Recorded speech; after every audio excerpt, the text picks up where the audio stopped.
Ibutha ke bayazi abantu abaningi. Ibutha mengasuka manje ngiye ethuneni lakithi ngifike ngithathe ibutha ngixube namakhubalo mase ngiqede ngithathe inyama yengulube ngiqede ngiyidlo kuhle amafutha mase ngiqede ngifaka kanje ethuneni. Yabo. Ngidosa leza ntuthane lezi kade zidlani isidumbu lesiya. Yabona yeah. lonto. Okay. Amakhuba asetshenziswa makuthiwa kuzosetshenziswa izinto Yeah. zokuthi idlozi siyalithatha ukuthi liphenduke libheke kuwena. Yabona umthwebulo esithwebula ngawo lo wamoya lo lapha phansi. Yabo. Kodwa lento okuthwala ngedlozi into engenabungozi. Ubungozi bakhona ukuthi uma wenzelwa umuntu ozovana akuthathele bonke aqoqe bonke abantu okusho ukuthi laba bantu ababe impuqumpuqu bangalungelwa ilutho. Ingakho la kaGasa siyenza ngalendlela ukuthi sizokudosela labantu esisobadinga thina. Okay. Ekuyibona ozophakama ngabo. Okuthi noma ngabe kuthiwa yini oyifunayo uzokhuluma kubona labantu.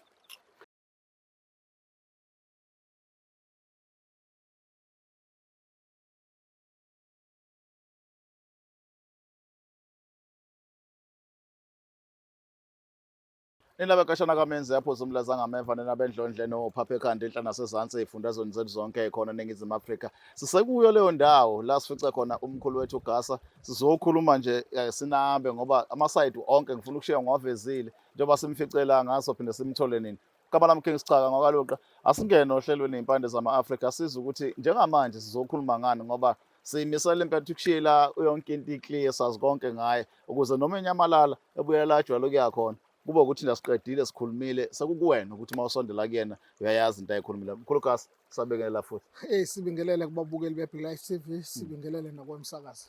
Sibonga kakhulu mfowethu.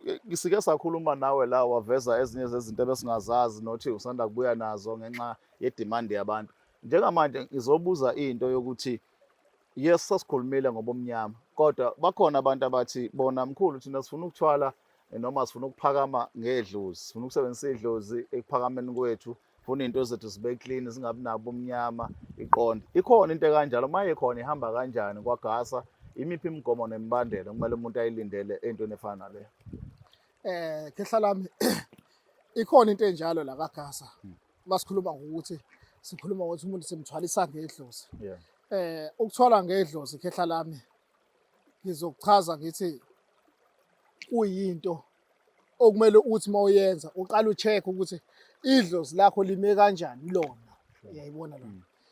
Okwesibili mawuthwala ngedlozi khehla lami la kaGasa into ozokuthwala ngedlozi izethwalo lezo ezisuke ziclean ezingenabungozi. Uyabona sikhulumile ngaloku umnyama sengikhuluma ngezinto ezihlala esigodlweni. Mothi mina mkhulu ngifuna ukuphakama ngedlozi ngifuna ukuphakama ngabantu basekhaya abadala.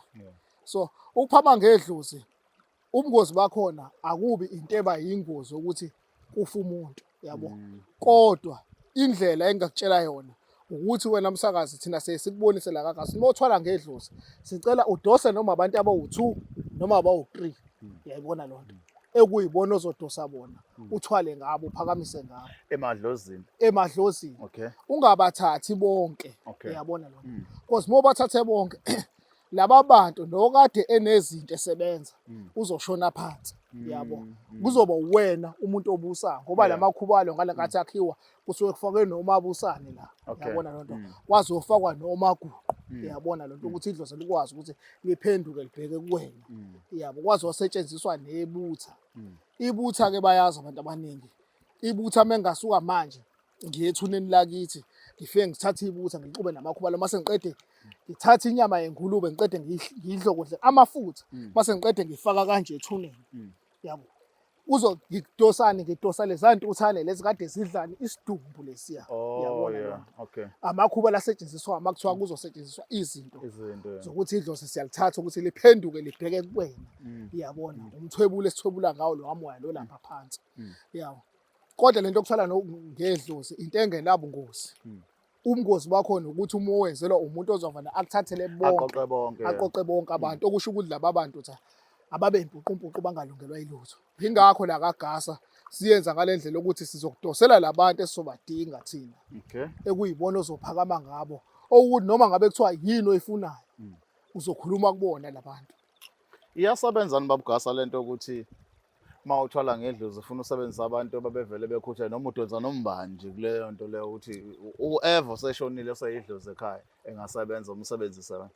Khehla lami iyona nto esebenzayo le, awukwazi ukuzikhethela uthi ngoba awumazi ukuthi ukude kangakanani, kumele udose laba abazoba seduze abazovuma ukuza. Okay. Bese kube khona umuthi khona umuthi ekuthiwa ukuhlunga idlozi. Mm.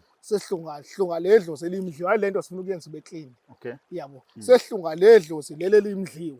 Uyabona lona. Le dlozi lalinomona. Sesidosa laba. Uyabona lona. Sesiphakamisa nalabantu abasuke bekuwena ngoba umuntu nomuntu lapha hamba khona usuke nabantu asuke hamba nabo ekuyibona abambhekile abaphethe impilo yakhe. Kusho ukuthi le yokuthola ngedlozi iyamdinga umuntu osebenzayo izinto zakhe zibe clean emsebenzini, iyamdinga umuntu onebhizinisi ukuze kube clean, iya ngokuyehlukana noma mhlawumbe inento yokuthi ufuna ube nento ethile njengaleyo ebumnyama. Hayi dinga umuntu iyamdinga umuntu osebenzayo. Iyamdinga futhi umuntu onebhizinisi, uyabona? Because into esuke iclean esuke izophakamisa wena. Ukwazi ukuthi into esuke ingenamthetho kwamali yakhona. Ukuthi kunomthetho ukuthi uzohlaphaza imali, uhamba usaphaza imali noma kanjani. Yabo. Imali kuphela kumele wenze lezo zinto ezibalekile. Uyabona ngoba phela usuke udosa ngabantu abadala la. Yabo. Ukuthi usize ekhaya, ukuthi makhona umuntu ohlupheka uyakwazi ukumsiza. Ungabonakali ukuthi kunento oyenzile phakathi kwekhaya. Lena inkinga nokuthi usize bakhonto eshabalalayo. Ayikho into eshabalalayo. Okay. Akufana lokumnyama. Ukhona umthethwana kulokumnyama. Ngingaba nemali kulokumnyama kodwa ngingakusizi wena. Okay. Yabo. La into enhle le. Uyabona lo. Uyabasiza abantu bomndeni. Yabo. Osuke ubakhulisa abantu basuke bazalwa ihlobo zakho kanjalo kanjalo. Yeah. Ubuhle esho ukuthi balese sithwala besekuthenini uba naso kodwa kungabikho umuntu ohlupheka eduze kwakho ukwazi ukusiza abantu singalahleki futhi siqhubeke. Siqhubeke. Senziwa yini ukuze sihleze njalo sisebenza njalo singashabalali sivuselelwa ngani? Khehla lami mangabe kuukuthi usuzohamba emhlabeni noma usukhulile kukhona ingane osuke yethemba yasekhaya. Kunomuthi osuke ufakiwe kuthiwa osukulwana okwazi ukuthi mangabe sosuka la kube khona umuthi ozofika utshale ekhaya ogese ngawo ingane, kube khona umuthi ozocabanga ngawo ingane njenganomthakathi mesuke eshiya uhlanga ekhaya. Uyabona lo. Usuke kukhona umuntu osuke uzomthemba kanjalo noma ukuthi yinto ozofike uyigcibele khona ekhaya egate-ini ukuthi mzukwane kwasuka kulegceke kusho kuyobe sekuyaphela. Yeah. So njengamanje abantu bahlale bekhala njalo babugasa bethi lezi zinto zokuthola ngedlozi zigcina ziqhatha nomndeni. So into ethinta idlozi njalo uma isuke kuzosetshenzwa ngayo isuke ifuna uhlanganisa umndeni wonke. So le wenza kanjani? Ngoba phela kwenzeka umndeni uvumelana ukuthi hayi la ekhaya ngoba sizo-16 sonke siyothwala noma ke ubhuti ophakathi akahambe yothwala. Wenza kanjani ukuze lento ingagcini iqhatha nabantu ubukeke njengomkhunkulu? Khehla lami yabona lento kanje. Ukuthi okay, umfowethu. Yabo. Owakithi. Yabo. Mina mawukuthi uwena bhuti omdala, unomuzi usale ekhaya elikhulu ngiyakulinganisela. Mina ngase ngiphuma umuzi wami. Sesiba nokungazwani. Ngiyakulinganisela. So njengoba sesingasezwani, ngakusola ukuthi uyathakatha. Angikwazi ukuthi ngoba naku sengakhumuza abantu abadala bangenile, sengithi mina ngincenge kuwena ukuthi ngongenisa abantu abadala. Abantu abadala basuke bela osuke ukhona. Uyakwazi ukungenisa abantu abadala ngaphandle ukuthi uye ekhaya elikhulu. Bayakwazi abantu abaningi lokho. Inyanga eziningi ziyakwazi lokuthi abantu abadala uyakwazi ukubangenisa ekhaya. Yabo. Kunokhamba lokubabiza abantu abadala ukuthi baqoqane basondele ngoba la usuke ukhona basuke bekhona. Ngoba ngisho uhlala ehostela phakathi. Ehostela mawukuthi sezixakile ngempela izinto mohlala wedwa eroom noma ngabe kuthiwa uqashile uyakwazi ukuthi la usuke wenzela khona izinto ushisa impepho khona umisa ukhamba ngisho udla amagobongo uyakwazi ukwadlela khona emqashweni kodwa ekhaya kube kule emakhaya hathi usukulungisa impilo yakho kunjalo ke. So ngamafuphi awubadinga abanye abantu okuthiwa mhlawumbe usazobizwa babomncane umalume nani mawenza lento uyayenza uwedwa khehla lami akuyona into esuke idinga umndeni ngoba indlela osuke uyithathe wedwa. Yabo omunye umuntu ngeke abone ngalendlela osuke ubona ngayo wena. Kunala ekuthiwa silungisa impilo yakho kuphela. Hayi ukuthi silungisa impilo yabantu bonke. So masuke sophakamisa ngedlozi kusuke kuyimfihlo nakuwena. Yakho usuke ufuna ungaziwa mhlawumbe ngingazi unkosikazi wakho ngoba abantu abaningi bayakwazi ukuthi uthothi yonke into oqala abonisane nomama ukuthi mangathatha lento mhlawumbe kunga right kanje asike sibuze kubaba ugasi ukuthi kuphi umngozi obukhona yabona lo. So ebonisene nobani nomakoti. So sibe sesiqala lapho sesiyisusela lapho ke sesikwazi ukuthi simsebenze yena simakhe. Abantu ke babugasa kunesisindo la njengoba usukuveza ukuthi wena unalo isayidi nobumnyama unalo lokukhanya. Kodwa zonke izinto zombili ayihambi ngepace eyodwa. Iyiphi enamandla ngokwakho esheshe ilungise izinto kunenye kulezi zombili? Khehla lami ile bumnyama. La bumnyama nisiyanqamulela khehla lami. Uyabona siyanqamulela singena la. Into ewala. Into ewala akufani nento ukuthi siyokwenza into eqondile. Into obumnyama khehla lami okwazi ukuthi iveli nama-shortcut izosheshe ikuvezele vele inkinga phambili. Yabo. Inkinga yani ile engitshelile ngathi uzophakama ngako kodwa ngeke ngichaze kakhulu.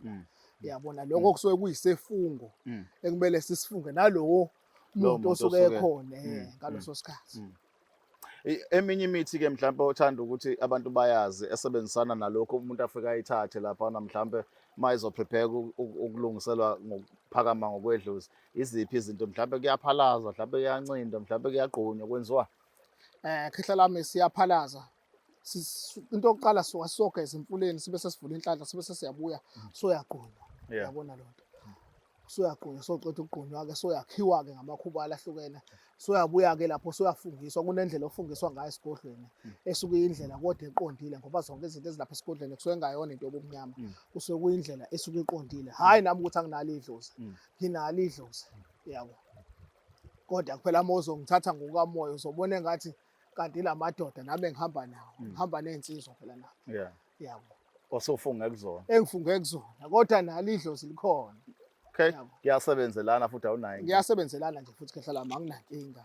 Engaba ngikhuluphele kangaka abantu lezi zinto ziyahlupha, ziyashayana senzani sidle ikhazi. Kodwa hayi khehla lami naka sinankinga siyalala siyavuka. Abantu abangesabi. Alright, Sithemba ukuthi niyakuthola ke nikudinga babugasi asishiya inamba ukuze abantu babekudinga bakwazi ukuthola. Inamba babugasi ithi 081 45 78 132 081 45 78 132 esibili ithi 061 593 0735 061 593 0735.